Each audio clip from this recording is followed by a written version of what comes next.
علماء الشيعة يثبتون للنبي صلى الله عليه وسلم العصمة المطلقة من السهو والخطأ والنسيان وكل شيء. يعني حينما تقول سبحان من لا يسهو ولا ينسى، قد يكون بذلك عند الشيعة النبي صلى الله عليه وسلم أو الآئمة. حتى خرج علينا السلقلقي ياسر الخسيس من أجل أن يطعن في أم المؤمنين عائشة رضي الله عنها، دمر هذه العصمة المطلقة التي جعلوها للنبي صلى الله عليه وسلم. قال أن النبي صلى الله عليه وسلم كان في غيبوبة، وجاءت أم المؤمنين وحاشاها رضي الله عنها ووضعت السم في فم النبي صلى الله عليه وسلم وهو في غيبوبته، فمات النبي صلى الله عليه وسلم. أين العصمة المطلقة؟ أعلم أن كثير من معمم الشيعة ومن علمائهم سيكفرون السلقلقي ياسر الخسيس بعد تدميره للعصمة المطلقة.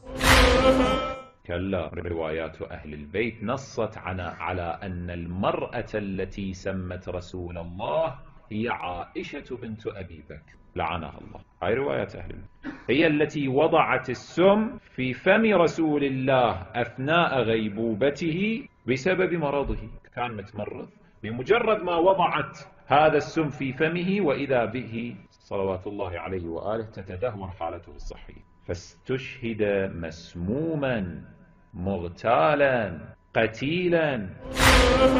سبحان الله على هذا الكذوب الأفاك السلقلقي ياسر الخسيس.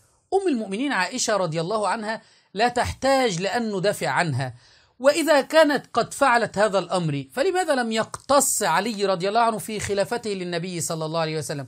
ولماذا لم يقتص بنو هاشم من أم المؤمنين عائشة رضي الله عنها للنبي صلى الله عليه وسلم؟ ما هي إلا أكذوبات من هذا السلقلقي الخبيث للطعن في أم المؤمنين عائشة رضي الله عنها. والآن ننتظر مراجع ووكلاء هؤلاء المراجع، مراجع الشيعة، أن يكفروا هذا السلقلقي الذي قد أنكر العصمة المطلقة وجعل النبي صلى الله عليه وسلم في غيبوبة. فماذا ستحكمون يا معمم الشيعة؟